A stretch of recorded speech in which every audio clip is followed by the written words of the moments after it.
yung iba, kalbaryo ng buhay. Pero ito po ay hindi basta-basta nakukuha. Ito po ay ipinagkakaloob ng ating mga mamamayan sa taong karapat-dapat pagtiwalaan.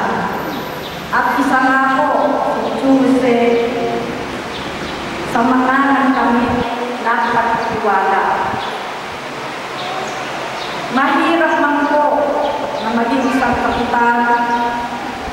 Alam po namin na nagawa at naipakita ni Chuse sa kanyang mga nasasakupan ang pagmamahal, katapatan at dedikasyon ng isang tunay na lider. Sabay niyang itinaguyod ang paglilingkod sa barangay at pagtupad sa obligasyon ng isang mabuting ama sa kanyang pamilya. At sa katunayan, nabigyan niya ng tamang pamana ang kanyang mga anak. Ang magandang edukasyon na lamang ng paunlad ang kanilang buhay. Aking din pong nalaman na si Chuse pala at ang aking maunggiyana na si Marciano Bernardino ay magkaibigan at magkasama sa hanang buhay ng araw na pamamakyaw ng mangga. Kaya correct po pala sila. Chuse, kung bago po kayo, hindi namin kayo malilimutan. Nakatatak na sa kasaysayan na merong isang Jose Yabres Abisamis. Naging voluntayan, nagbigay ng sarili para sa paglilingkod. Mapalad kayo kanyang mga anak. Matibay ang puno at ugat na inyong pinagmulan. At may magandang tagas kayong masusundan. Chuse, saan kayo naroon, tanggapin niyo po ang aming paggalang at pasasalamat sa lahat-lahat ng mga nagawa niyo dito sa lupa. Saludo po kami sa inyo. Kasama po kami ng inyong pamilya sa pagdalangin para sa kapayapaan ng inyong kaluluwa. At baunin niyo po ang aming pagmamahal. God bless you.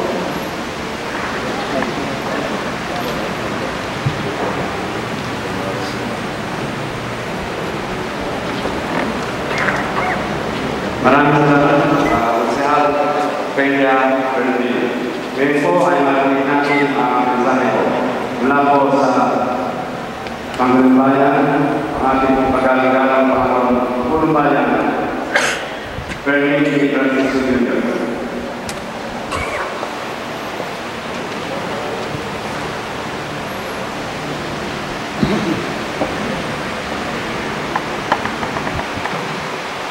Isang sa inahapon po sa inyo lahat.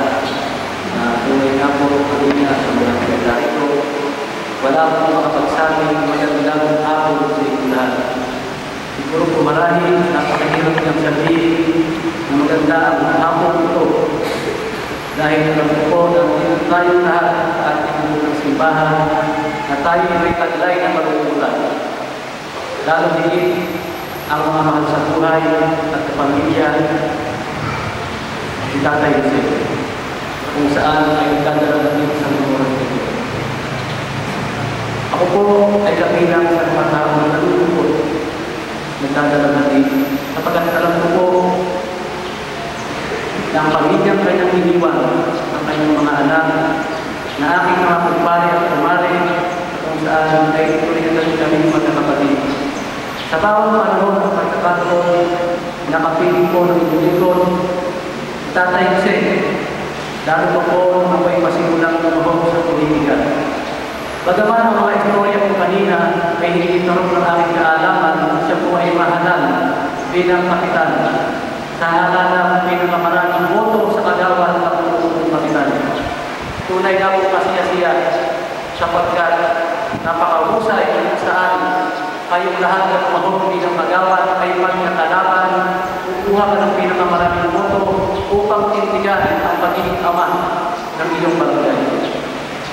Tatay Jose, sa aking pagkakaalam, ay naging isang mabuting anak sa kanyang mga magulang, kapatid sa kanyang pamilya, at lalo higit ng tuloy niya ang kanyang pamilya, naging mabuting asawa, ama, at lolo ng kanyang pamilyang bito sa komunidad ng Barangay San Jose. Tama ako, sa mga panahon yun, taong 1989, taong 1994, ng Sema Nicolas.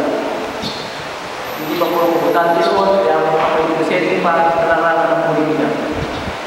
Taong 1997 po, nung ako'y pasimulang mahalat ng kagawad ng barangay, kung saan po ay nagkaroon na ng aking kaalaman, hindi na ng barangay na aking nagtitipuran, kundi ang kabuuan ng bayan ng Peñaranda, kapagkat kung saan ay nakakabili din po ng yung lingkod ng mga nagtitipuran sa kanyang barangay.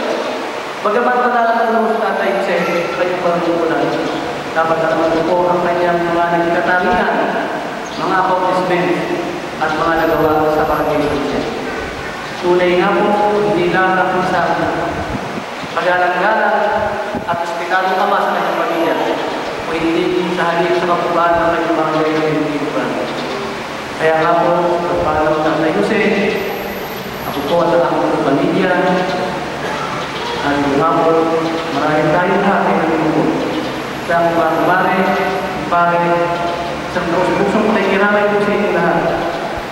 At kay Tatay Jose, na maraming inulit na po parang anak, kapagkat sa bawat panahon, na nakapagdaya po siya, ay bibigay na magandang payo sa akin sa pumula at pagkikipod sa ating bayan. Tunay na po ehemplo ang isang mabuting ama, kaibigan at kasama. Kaya nga po Tatay Jose, sa naman naroon sa mga oras na ito, kayong paglalakbay, gawin po ang ating mga panalangin, sa dapat pa po ang iyong magandang buhay, ay mamakinig mo ang ating ama na siya ang kumika sa ating lahat. Kaya muli po, yung lahat, ang pakikiramay, talong-talong na po, sa inyong buong pamilya, ay mamakinig natin sa ito. Tignan mo at muli po